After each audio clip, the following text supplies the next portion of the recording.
Hello, everyone. I am the sleep storyteller, and I am here to help you today. I know you use this video to fall asleep, so before we begin, make sure to like the video and subscribe to the channel. It really helps out a lot. Also, let me know in the comments, where are you from and what time are you listening? Now get comfortable and relax. The air was thick with the scent of cherry blossoms, their petals drifting lazily on the warm breeze that whispered through the royal orchard.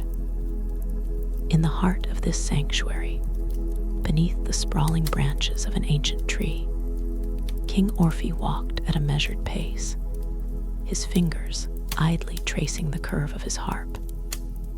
His gaze softened as he turned toward his queen, Uriel, who walked beside him with effortless grace. Her gown trailed over the uneven ground, its silken fabric catching the golden light of the afternoon. "It's even more beautiful than I remember," Uriel murmured, her voice touched with quiet reverence. Orfeo glanced around the orchard, his smile wistful. "It has hardly changed," he said, though his voice held the weight of something unspoken. "Yet knowing it belongs to us now, perhaps it feels different." She turned to him, her dark eyes warm. "It does not belong to us, Orfeo. We only tend to it for a time." They reached the heart of the grove, where the great cherry tree stood alone, its gnarled roots curling deep into the earth. It was beneath this very tree that Orfeo had first played his harp for Uriel, weaving a melody that had bound their hearts together. She settled against the sturdy trunk, the light filtering through the canopy above painting soft patterns on her skin. "Do you remember?" Orfeo asked, lowering himself beside her, resting the harp in his lap. Uriel smiled, tilting her head back to gaze at the blossoms. "It was here that I first knew I could never be without you." Orfeo plucked the strings of his harp, the notes soft and lilting, carrying through the stillness like ripples on water. Uriel closed her eyes, her breathing slowing, the music wrapping around her like a warm embrace. Time seemed to melt away, dissolving into the golden hush of the afternoon. Then, as the minutes stretched into an hour, something changed. Uriel stirred, her body tense, her hands curling into the fabric of her gown.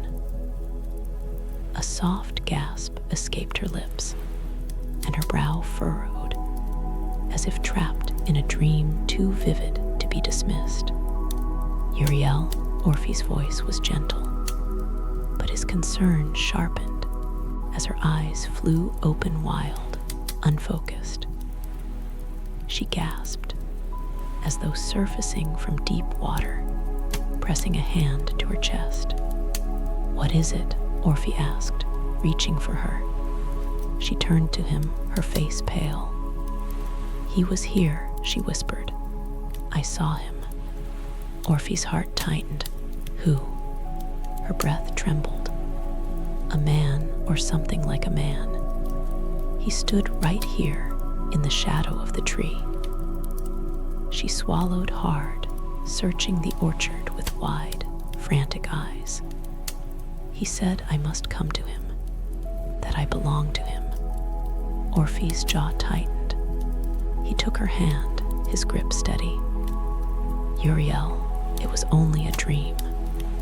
"No," she shook her head, her fingers trembling.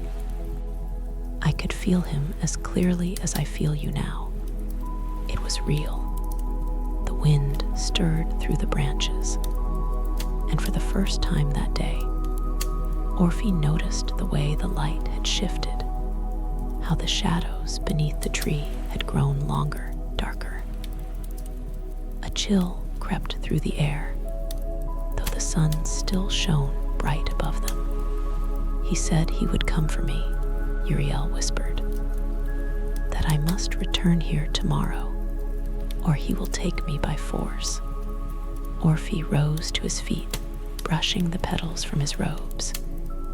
His voice was calm, but there was steel beneath it. No one will take you. Not tomorrow. Not ever. She looked up at him, her fear flickering like a candle in the wind. He reached for her, guiding her to stand beside him. We leave this place, he said. For now, the orchard holds only unease. The blossoms swayed gently in the breeze, oblivious to the weight of the moment. Yet, as they turned to leave, the wind shifted once more, carrying with it the faintest whisper. A sound so soft neither of them heard it, but it lingered in the air nonetheless, a promise of what was to come. Night settled over the castle, draping its high stone walls in shadow. In the quiet of her chambers, Uriel sat by the window, her hands clasped tightly in her lap. Outside, the wind sighed through the trees, carrying with it a whisper of something unseen. Orfeo stood near the hearth, his arms crossed, his gaze steady upon her. She had spoken little since their return from the orchard, lost in thought, her brow furrowed as though fighting some silent battle within. When she finally looked up at him, her voice was barely more than a whisper. He wasn't like any man I've ever seen. Orfeo moved closer, lowering himself to one knee before her. Tell me what you saw. Her fingers curled against the fabric of her gown. He was solid and shadow both, as if he didn't fully belong to this world. His voice, she closed her eyes. It wasn't just sound.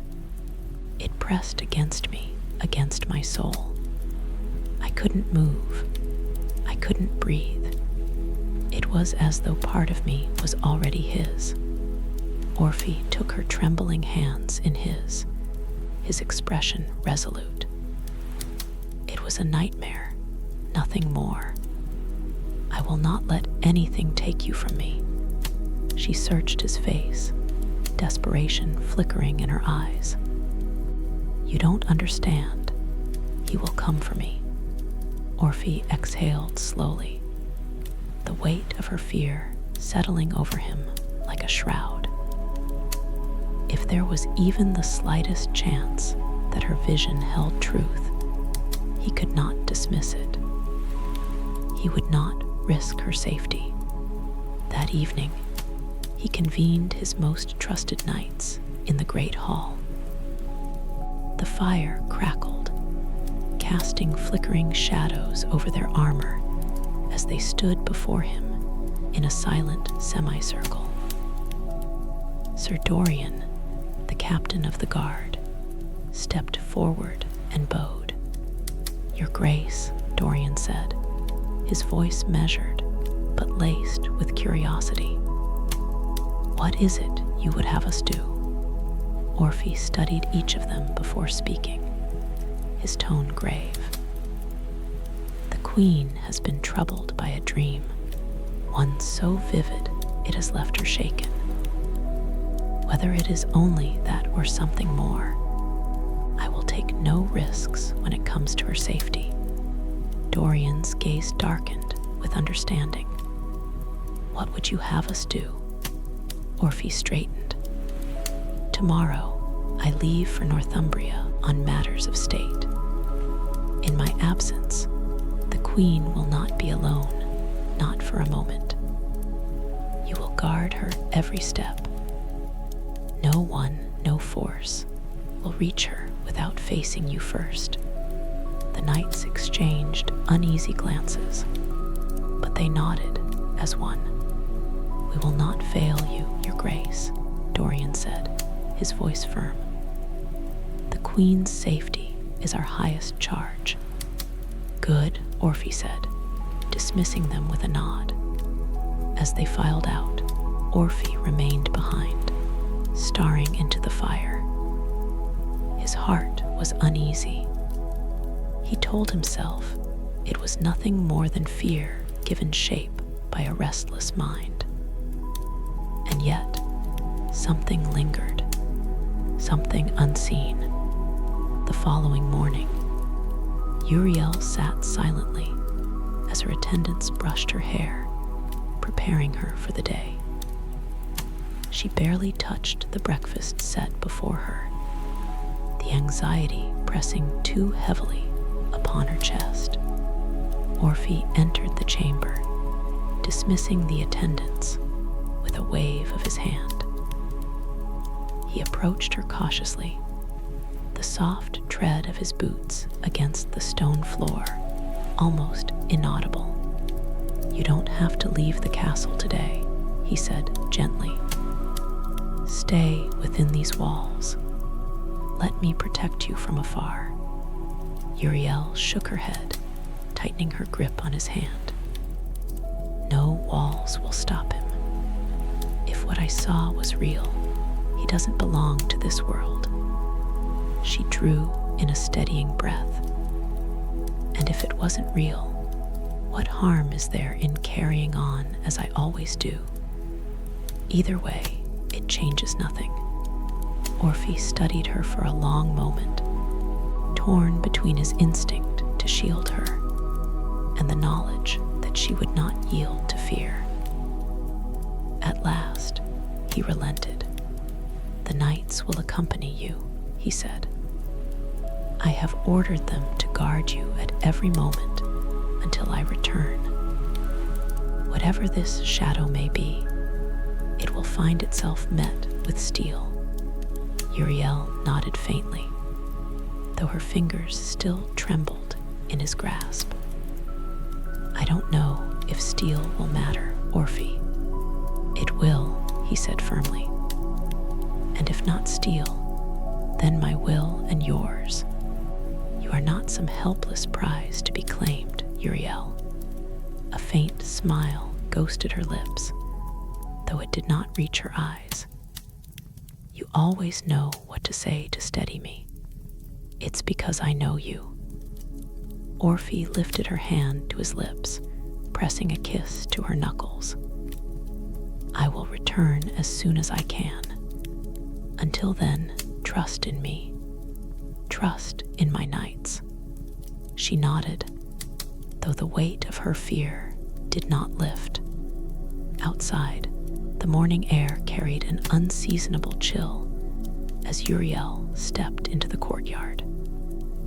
Sir Dorian stood waiting at the base of the stairs, his posture stiff and resolute. A dozen knights flanked him, their armor gleaming in the pale morning light. "Your Grace," Dorian said with a bow, "we are at your service." Uriel inclined her head. "Thank you, Sir Dorian. I am sure this is unnecessary, but I appreciate the king's precaution." "Unnecessary or not," Dorian replied, "we will ensure your safety." His tone left no room for doubt. With that, the procession set off. Uriel moved through the castle grounds, pausing to exchange polite words with courtiers and to admire the roses blooming along the garden walls.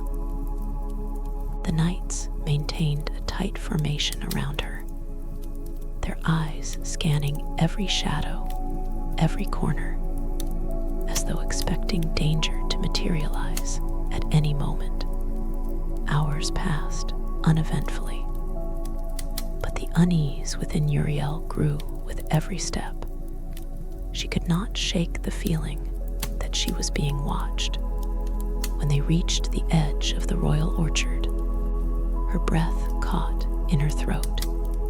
The cherry tree loomed ahead, its ancient branches sprawling wide, its blossoms pale against the darker green of the surrounding forest.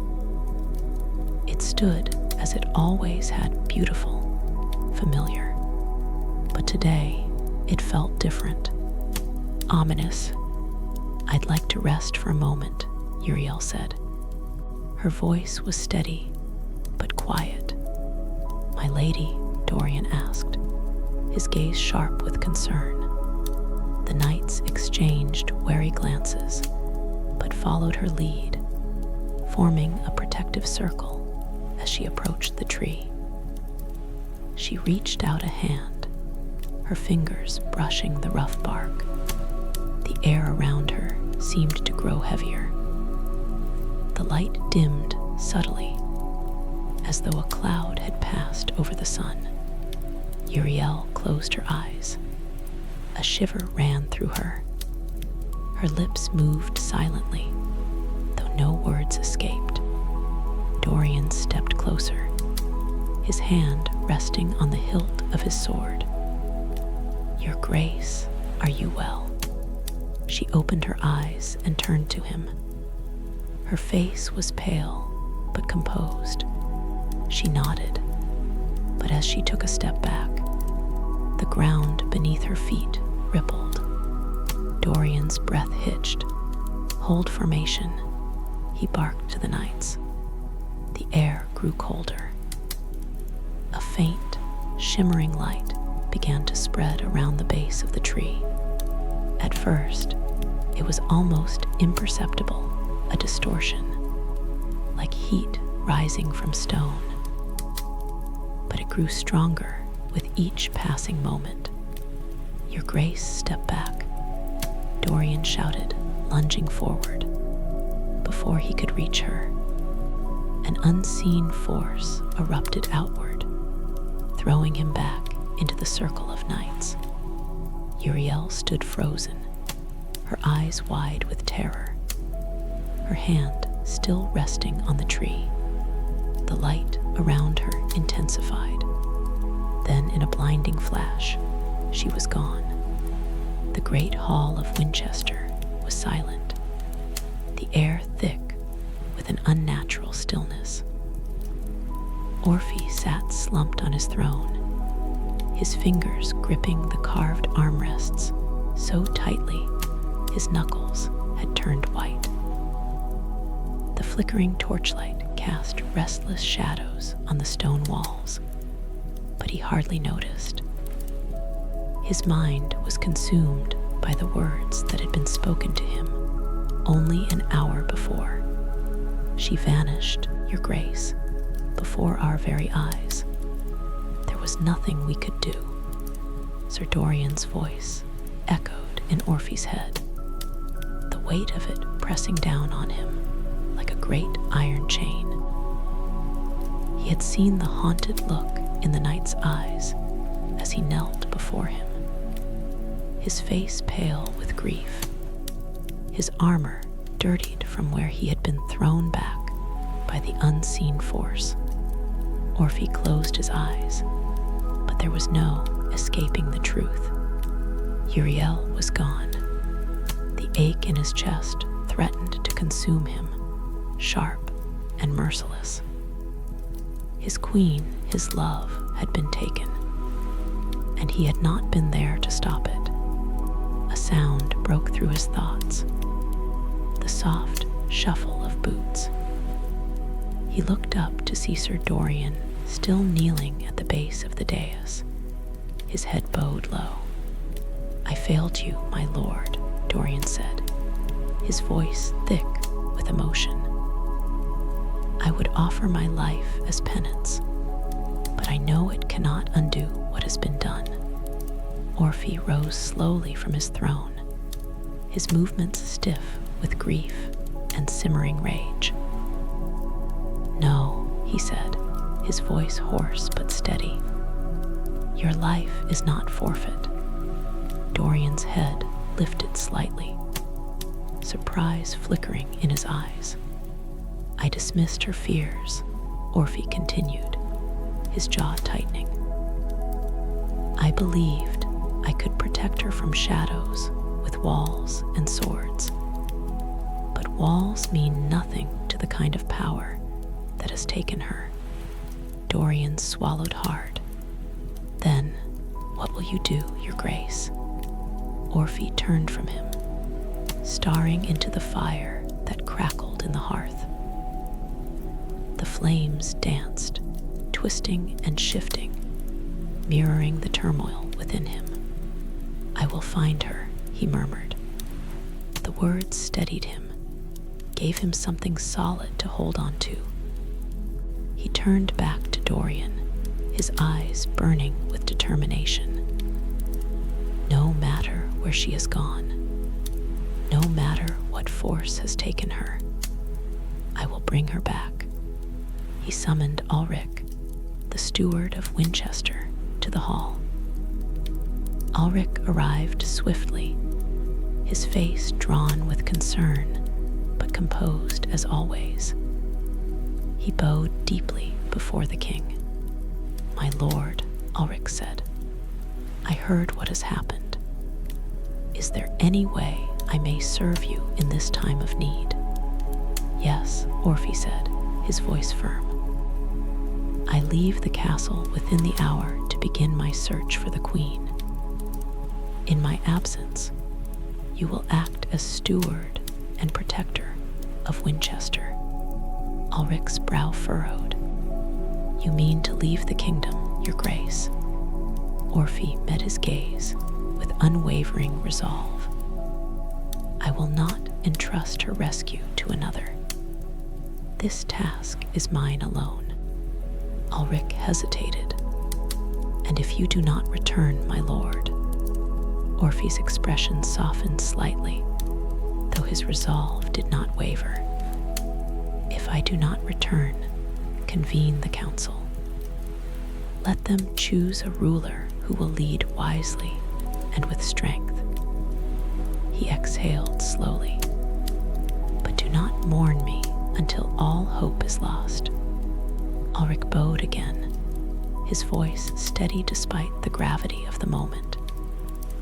You honor me, Your Grace. I will do as you command. May the gods guide you and bring you back to us. Orfeo retreated to his chambers. A small pack lay waiting on the bed, filled with what little he would take with him, a change of clothes, a flask of water, and the harp he had crafted with his own hands. He ran his fingers over its strings, the familiar tension grounding him. He exchanged his royal robes for simpler garments, ones suited for travel and the hardships of the road. When he looked at himself in the mirror, he barely recognized the man staring back. Gone was the king in resplendent finery. In his place stood a man stripped of title, of comfort, of certainty, a man with only one purpose. He strapped the pack to his shoulders and took one last look at the chamber. It felt emptier now, stripped of warmth, as though Uriel's absence had stolen the very light from the room. Without another glance, he left. The castle gates opened silently, and Orfeo stepped into the night. The stars above were bright, but their light felt cold, distant. He turned toward the forest beyond the castle walls, where the trees rose like sentinels, their shadows stretching long across the path. I will find you, he whispered into the darkness.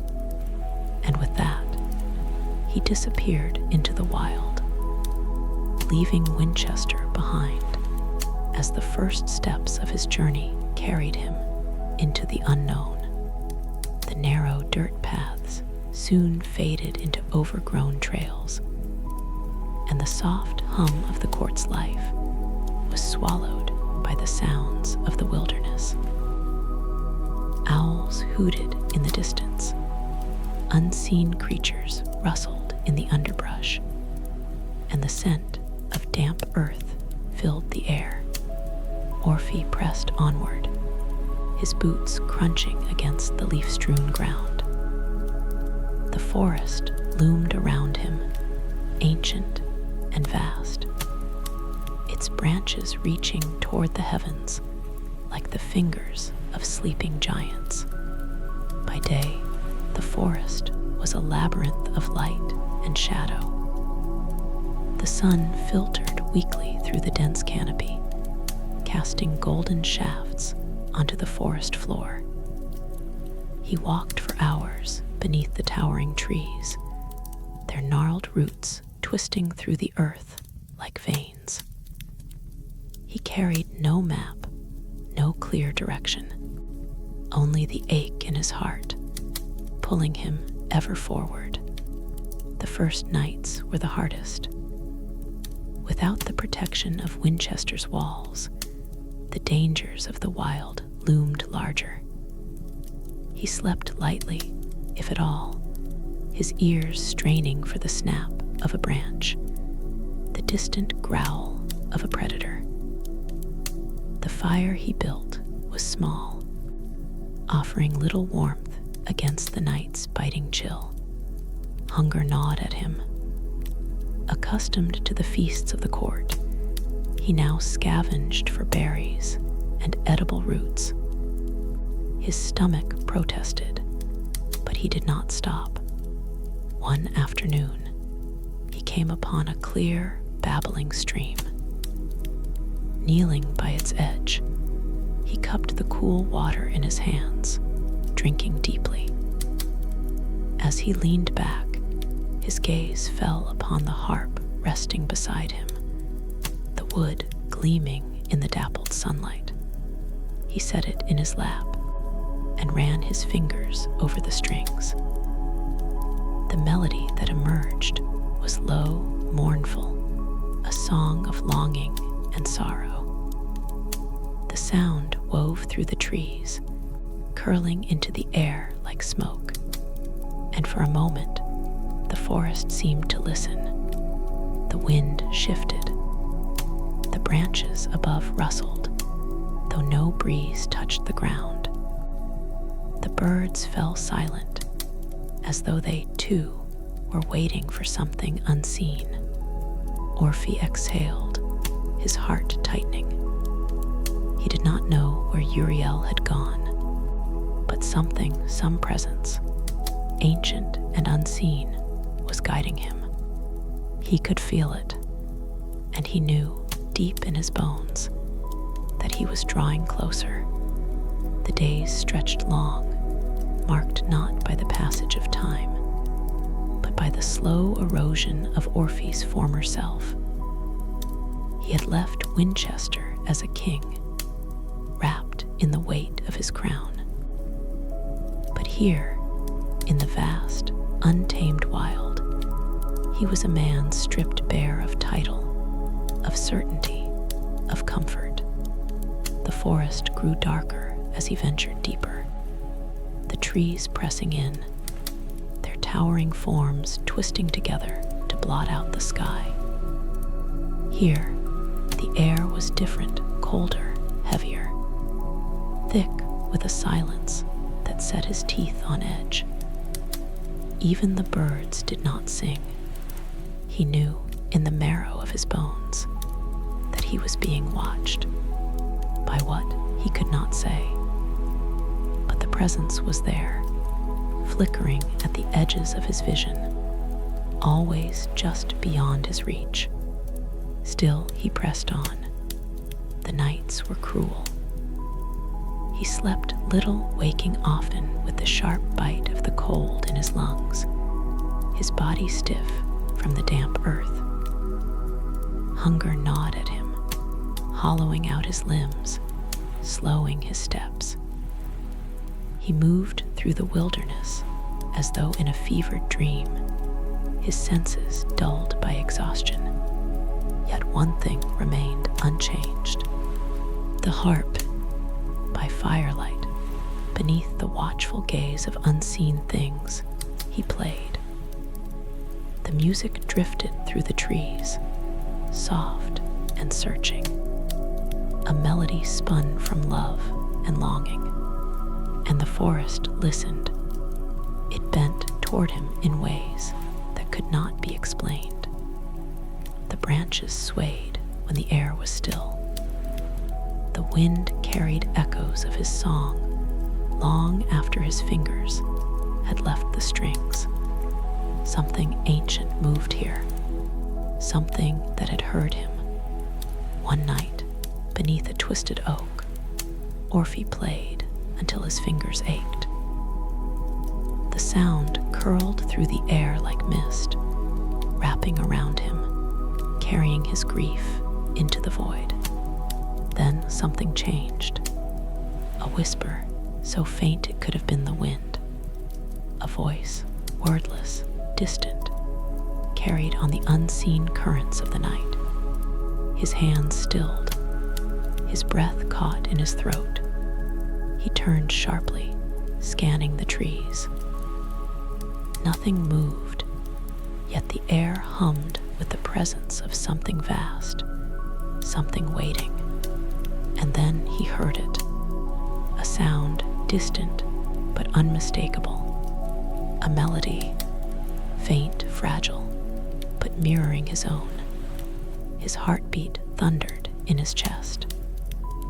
He rose swiftly, gripping his harp as he turned toward the sound. It was coming from beyond the ridge, weaving through the night like a thread of silver light. A call, an answer. His pulse quickened as he pressed forward, climbing the steep incline, the loose stones shifting beneath his boots. The melody pulled him onward, growing stronger, more insistent. And then he saw it, beyond the trees, at the summit of the hill. The landscape changed, a grove untouched by time. The trees here glowed with an eerie silver light, their leaves humming softly, like the plucked strings of an unseen instrument. The air shimmered, thick with an otherworldly presence, and in the center of it, all stood a lone figure, a rider seated atop a horse as pale as moonlight. The figure was shrouded in a cloak of shadow and silver, its face obscured beneath a hood. But Orfeo knew in the way his soul knew the pull of music, that this was no mere traveler. This was something from the other world. The air between them was electric, alive with something unspoken. Orfeo did not speak. He did not need to. Instead, he lifted his harp and played a song of love, of devotion, of a vow that would not break, even in the face of death. The rider remained still, listening, the melody weaving through the glowing trees, wrapping around them both like unseen threads of fate. Then the figure reached into the folds of its cloak and pulled forth a single blossom, white as starlight, gleaming in the dark. It let the flower drift down, carried on an invisible current, until it landed at Orfeo's feet. A message, a summons. The rider turned, guiding the pale horse toward the trees. The air shimmered once more, the light bending, shifting, and then they were gone. Orfeo bent slowly, fingers brushing against the fallen blossom. It was warm to the touch, pulsing with a faint glow. as though holding the last echoes of a song not yet finished. A gift, a doorway. His heart pounded. He knew what it meant. The path had opened. He would follow. He must. Orfeo stood, his grip tightening on his harp. He turned toward the place where the rider had disappeared, where the air still hummed with unseen magic. He stepped forward, and the world shifted around him. The trees blurred, the ground trembled beneath his feet. The sky melted from darkness to an eerie, endless twilight, the constellations above rearranging themselves into unfamiliar patterns. The forest was gone, and Orfeo was no longer in the world he had known.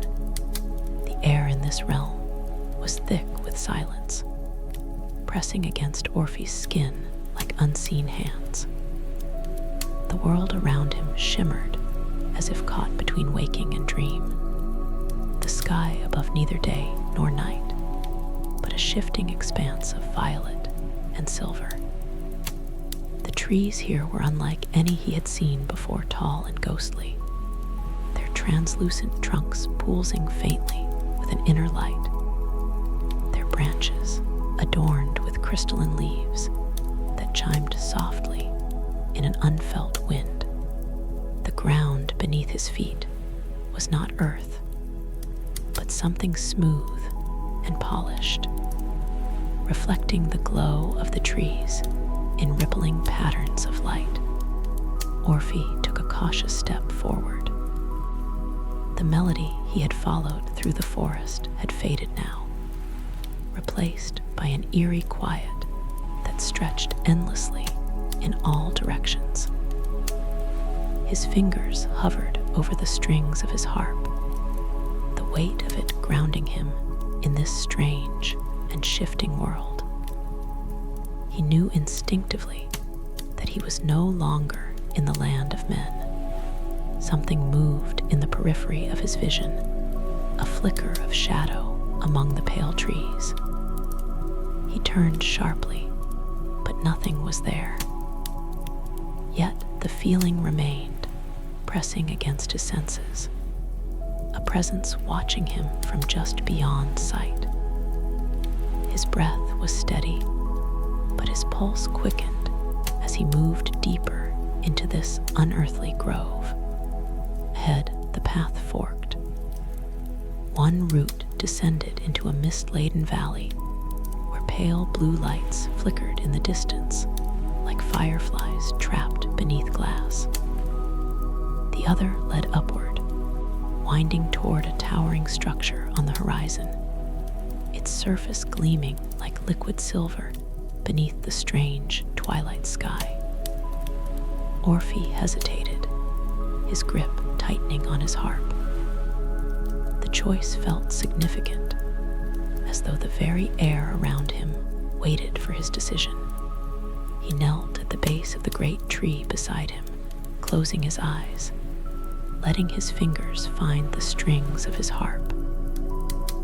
The first note rang out, delicate and searching, a call sent into the silence.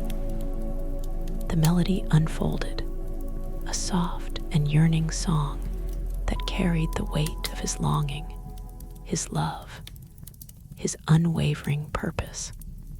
As the final note lingered in the air, something stirred.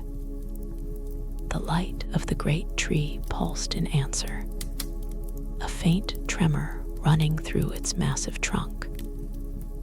From the path leading upward came an echo, distant, faint, but unmistakable, a melody calling back to him. Orfeo rose to his feet, his decision made. He slung the harp across his back and took the upward path, following the song that waited for him at the gates of the unknown. The path wound steeply upward, the silver-lit ground shifting beneath Orfeo's steps as though it were alive, responding to his presence. The air grew thinner, charged with a hum of unseen energy, and the sky above rippled in slow, fluid waves, as if the stars themselves pulsed in time with the beating heart of this strange realm. The castle in the distance loomed closer with each step, its towers rising like jagged shards of crystal against the endless twilight. As he ascended, Orfeo became aware of the figures that watched from the edges of the path, shadows wrapped in tattered veils of light, neither fully formed nor entirely formless. They did not move, did not breathe, did not speak. Yet he felt their gaze, a weight pressing against his soul, as though they measured him, judged him, waited for something unseen to unfold. He ignored them and pressed on. At last, he reached the castle gates, tall and unearthly, their surface smooth as glass, but rippling like water beneath his touch. Runes shimmered across them, ancient and unreadable, pulsing in rhythm with the deep, resonant hum that filled the air. Orfeo drew in a slow breath, steadying himself, then lifted his harp. The first note rang out, breaking the silence. A song of passage, a plea, a demand. The gates responded, their surface shifting, parting like mist. A cold wind rushed outward, carrying whispers in a language Orfeo did not know, and yet understood in the marrow of his bones. Entering, he stepped forward.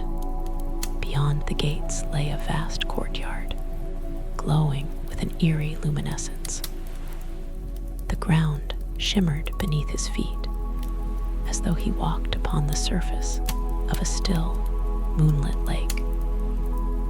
Trees with golden leaves lined the space, their branches swaying without wind, their roots curling over the stones, as if grasping for something long lost. But it was the figures standing motionless throughout the courtyard that made Orfeo's breath hitch.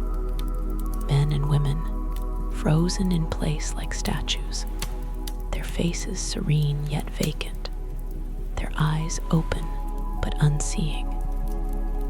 They were not of this realm, he could tell by their garb, their presence.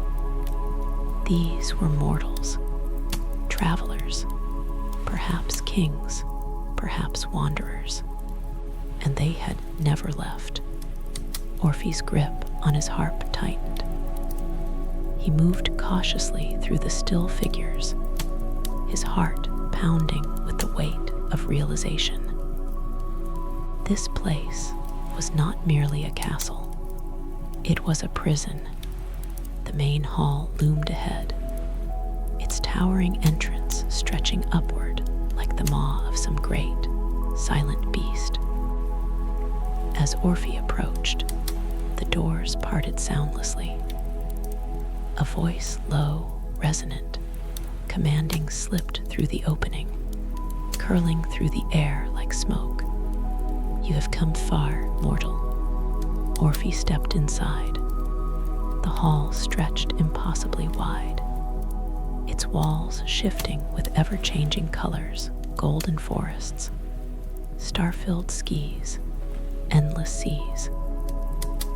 The ceiling was a vast, moving tapestry of constellations, shifting and rearranging, as if weaving a story without end. At the far end of the hall, seated upon a throne carved from living crystal, was a figure unlike any Orfeo had ever seen. Tall, regal, otherworldly, the being radiated power, his form both solid and ethereal, his robes flowing like liquid silver. His face was sharp, sculpted by something beyond time, his eyes burning with the cold light of distant stars. The fairy king, and Orfeo knew, without question, that Uriel was here, somewhere within this realm. Waiting, held, Orfeo exhaled slowly, forcing himself to meet the king's unyielding gaze. "I have come for her," he said, his voice steady.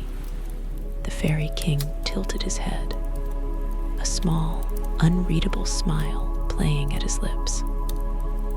"Ah," he murmured, "the queen of your heart." Orfeo's fists clenched. "She does not belong here. I have come to take her home." The king's smile did not falter, but something flickered in the depths of his gaze, something ancient, something knowing. "And do you believe," he said softly, "that such things are so easily undone?" The still figures that lined the walls of the hall, those lost souls who had come before him, seemed to shift, their unmoving presence pressing down upon the air. A challenge had been laid. Orfeo's heart thundered, but his voice did not waver. "I will do whatever it takes." The fairy king studied him for a long moment, then slowly rose from his throne, his presence filling the space like the hush before a storm. "Then let us see," he said, "if your love is strong enough to call her back from the depths of this realm." The fairy king descended the steps of his throne with slow, measured grace, his silver robes flowing like mist across the polished floor. The air in the great hall grew heavier, thick with something unseen, yet suffocating, pressing into Orfeo's lungs like the weight of the sea. "You claim her as yours," the king murmured, his voice smooth as flowing water. "You say she does not belong to this world." His eyes, gleaming like distant stars, flickered with something akin to amusement. "And yet she remains." Orfeo's grip on his harp tightened. She was taken. She was called. The king's smile was barely there, more a suggestion than an expression. "A soul cannot be stolen unless it is bound by fate. Do you know, mortal, if she truly wishes to leave?" "She is my wife," Orfeo said, his voice firm. "She belongs in the world of men, not here, trapped in a realm of shadows and forgotten souls." The fairy king studied him for a long moment before lifting a hand. The air shimmered in response, rippling outward like disturbed water. And then she was there. Uriel. She stood at the far end of the chamber, bathed in the soft glow of the realm's eternal twilight. Her gown was woven from the same silver mist that clung to the air, her dark hair falling in loose waves over her shoulders. Her face was untouched by time, as radiant as the day she had been taken. But her eyes were distant, unseeing. A cold dread coiled in Orfeo's chest. "Uriel," he breathed, taking a step forward. She did not move, did not blink. The fairy king's voice drifted through the stillness. "She is between worlds now, neither fully here nor fully lost." He tilted his head. "Would you awaken her?" Orfeo swallowed hard, the weight of his journey pressing down on him all at once. He had come so far, fought through hunger, through fear, through the unrelenting vastness of the unknown. But none of it mattered if she did not return to him. "What must I do?" he asked. The king's gaze dropped to the harp slung across Orphe's back. "Play for her." Orphe's breath hitched. "If she remembers your song," the king continued, "if your love still binds her to the world of men, she will wake." His voice softened, almost pitying. "But if she does not, she will remain here, and you will be as they are." He gestured toward the still figures lining the hall, those lost souls frozen in time, their faces locked in expressions of sorrow, of longing, of quiet despair. Orphe's heartbeat pounded against his ribs. Failure meant never leaving this place. Failure meant losing her forever. Slowly, he lifted the harp. His fingers trembled over the strings, his breath unsteady as he called forth the melody that had bound their hearts together once before. The first note was soft, a whisper against the hush of the hall. It lingered in the air like the last light of dusk, carrying with it the weight of his grief, his devotion, his unyielding hope. He played of their love, of the laughter that had once filled the orchard where cherry blossoms bloomed. He played of the nights they had spent beneath the stars, whispering secrets meant only for each other. He played of the promise he had made, one not spoken in words, but written in the silent language of the heart. The song wove through the chamber like spun gold, threading between the unmoving figures, curling around Uriel like a breath of wind. The light surrounding her flickered. Orphe's fingers moved faster, the music rising, swelling, breaking through the suffocating stillness. A call, a plea, a vow. Uriel gasped. Her body trembled, her breath shuddering as if surfacing from deep water.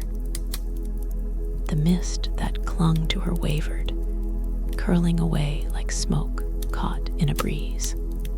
And then her eyes found his. Orphe nearly collapsed with the force of his relief. "Uriel," he whispered. She took a step forward, unsteady, as though the weight of her own body was unfamiliar.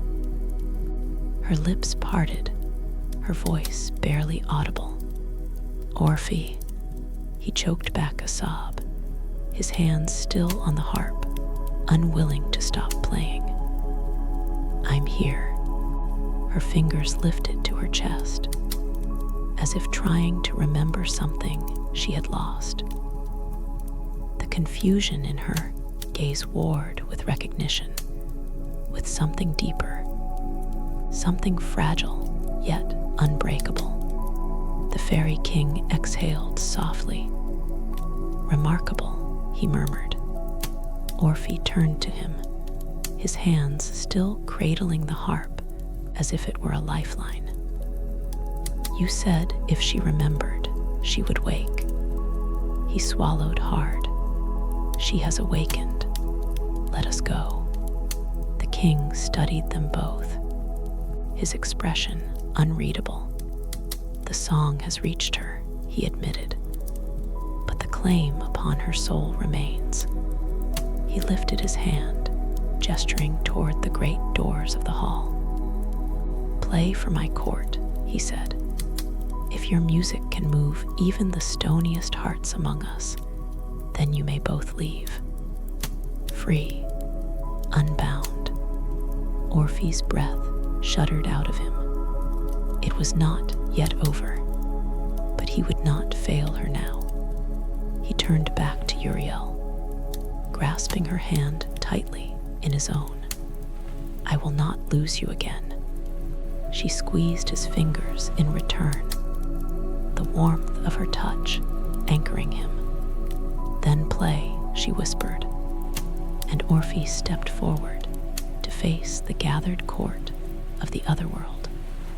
The great hall of the Fairy King was silent, its walls shifting with spectral light as the gathered court of the otherworld took their places.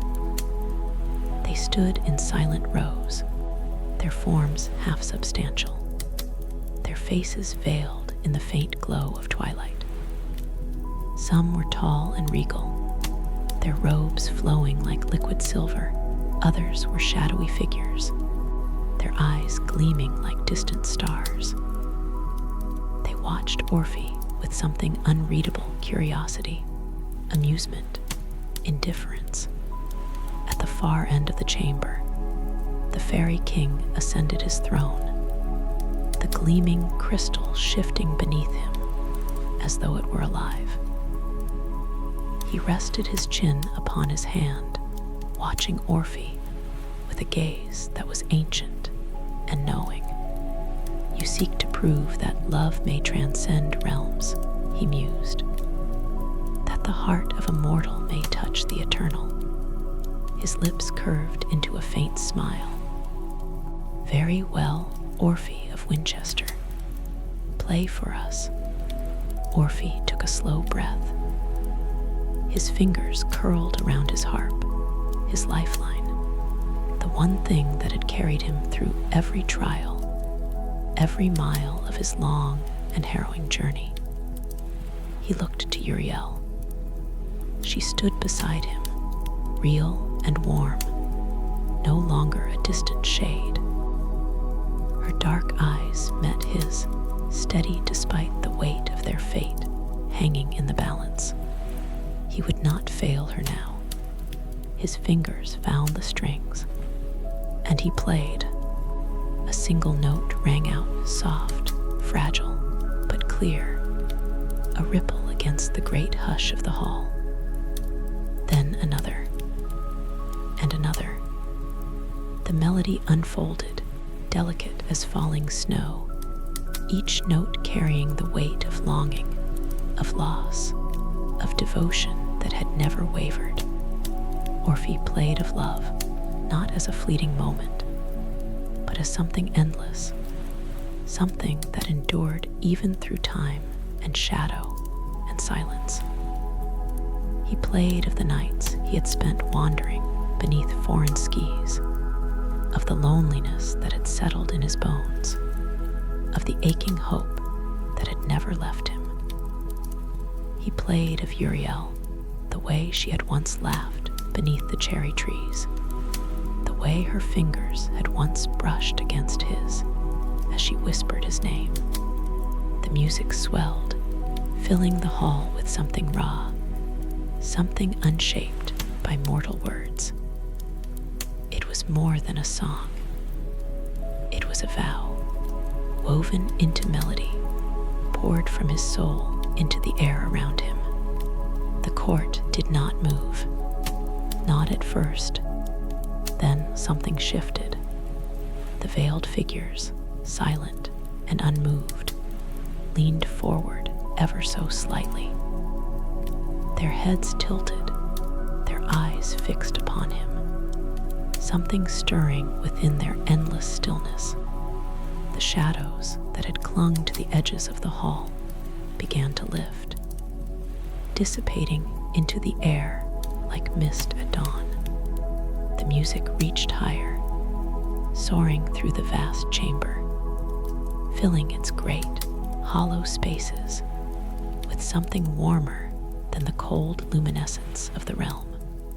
And then the walls trembled.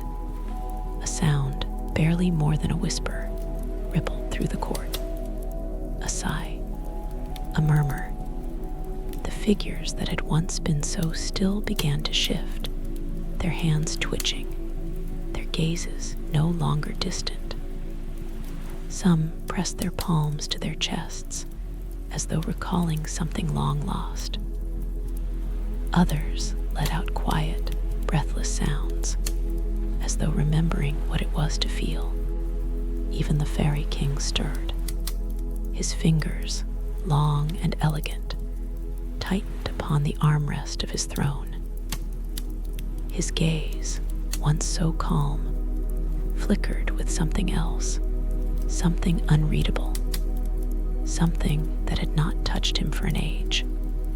The music rose to its crescendo, the final notes spiraling through the air like golden threads, binding the moment, sealing it in something eternal. And then, silence. The last chord hung in the air, then faded into stillness. Orphe exhaled, his body trembling.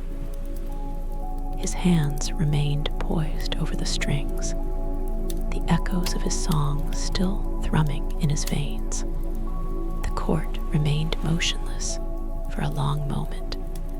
Then, like a slow-moving tide, the figures knelt. One by one, the Fae lowered their heads in quiet reverence, their veils shimmering like starlight upon water.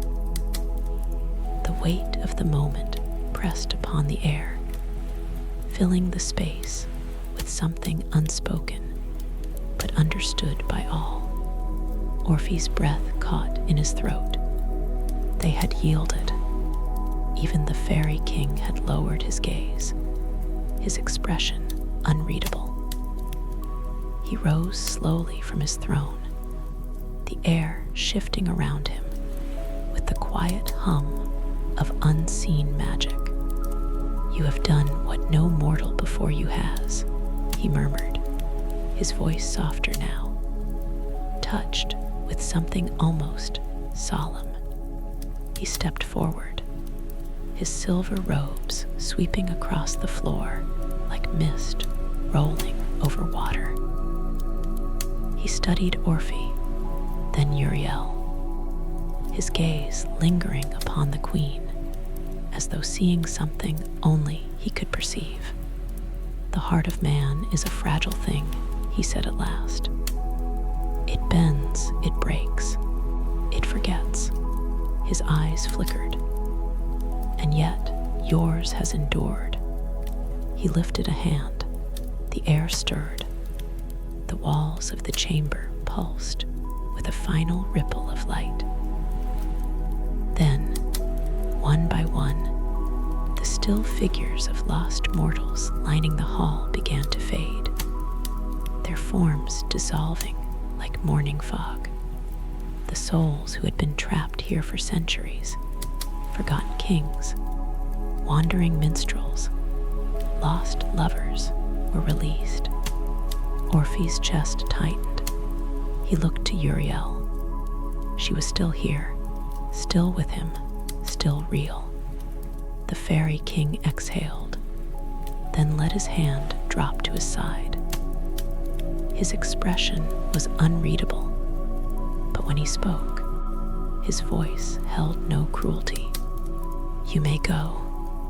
Orphe's breath shuddered from him.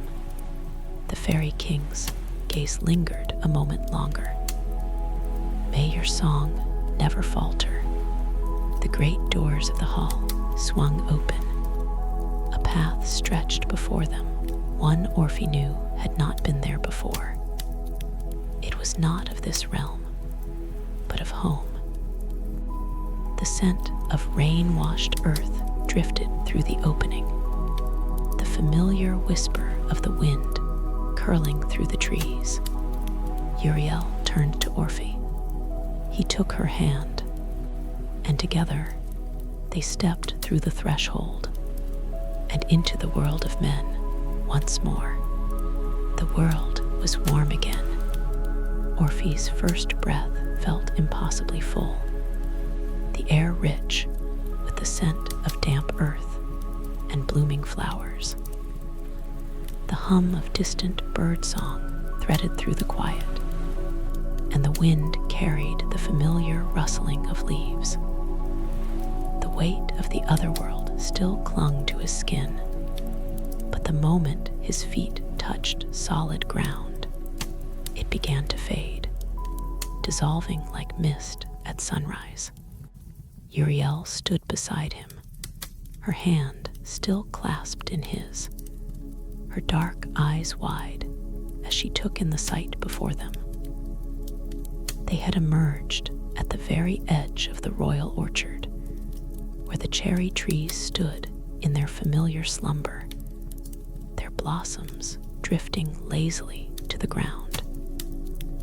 It was as if no time had passed at all, and yet everything had changed. Orfeo turned to her, his chest tightening at the sight of her in the golden light of the setting sun. She was real, here, whole. The distance that had once clouded her gaze was gone, replaced by something soft, something certain. She lifted a trembling hand to his face, her fingers ghosting over his cheek, as though trying to confirm that he was no dream. "You found me," she whispered. Orfeo closed his eyes, exhaling as he leaned into her touch. "I would have searched forever."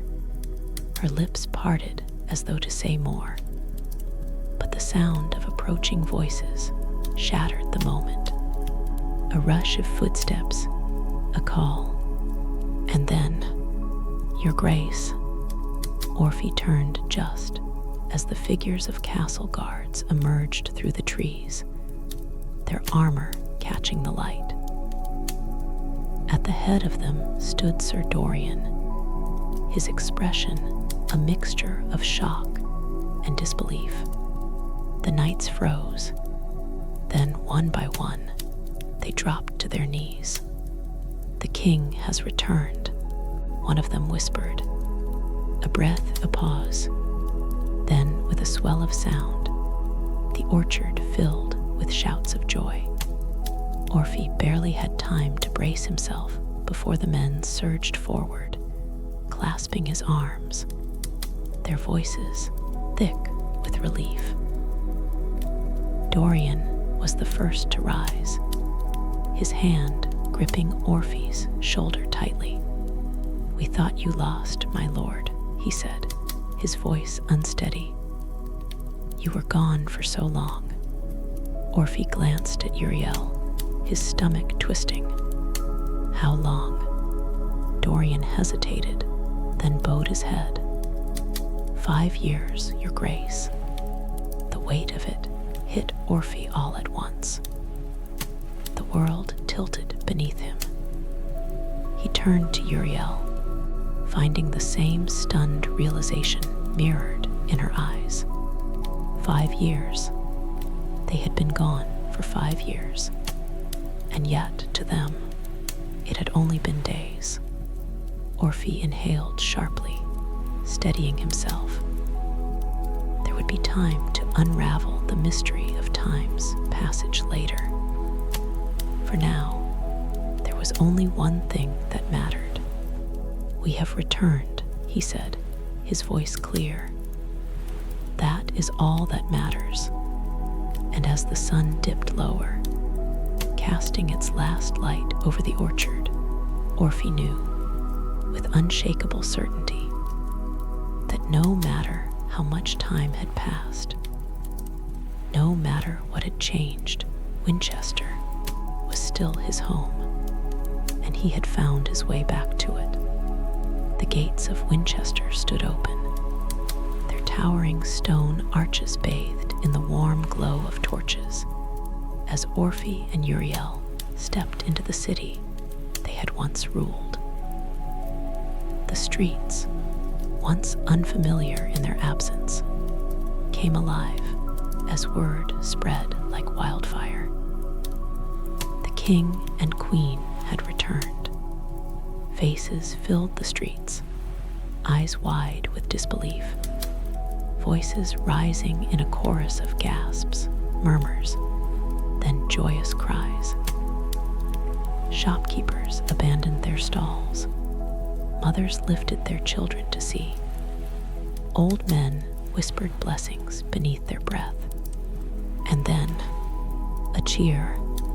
It started as a ripple, uncertain, as if the people did not dare to believe what stood before them was real. But then another voice joined, and another, until the streets of Winchester shook with the sound of celebration. The king has returned. The queen lives. Orphe's throat tightened as he took Uriel's hand in his fingers pressing into hers, as though grounding himself in the reality of the moment. At the steps of the great hall, the steward Ulrich waited, his once dark hair now streaked with silver, his face lined with the years he had carried the weight of the throne in Orphe's absence. He stepped forward, his eyes shining with disbelief. "My lord," he said, his voice thick with emotion. "My lady." He dropped to one knee, and with him, the gathered nobles, the knights, the people of Winchester. A kingdom bowing not just to its rulers, but to a love that had defied time and death itself. Orfe took a slow breath, steadying himself before turning to face them all. "I left as a king," he said, his voice carrying over the square.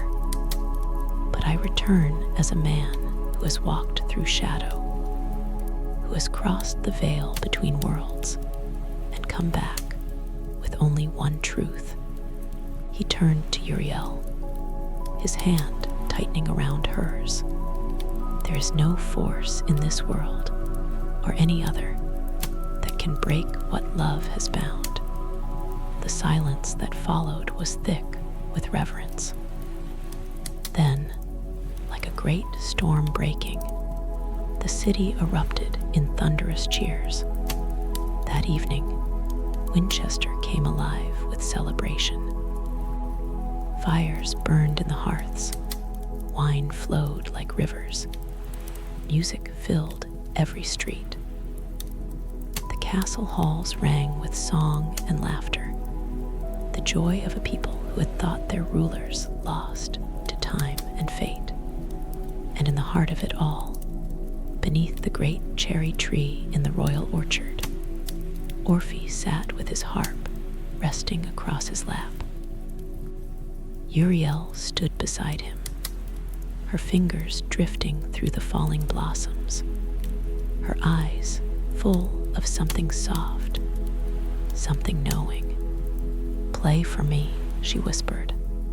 He smiled, and as his fingers danced across the strings, the melody that had once been a song of loss and longing became something new, a song of home, a song of love that neither time nor shadow could steal, a song that would live forever.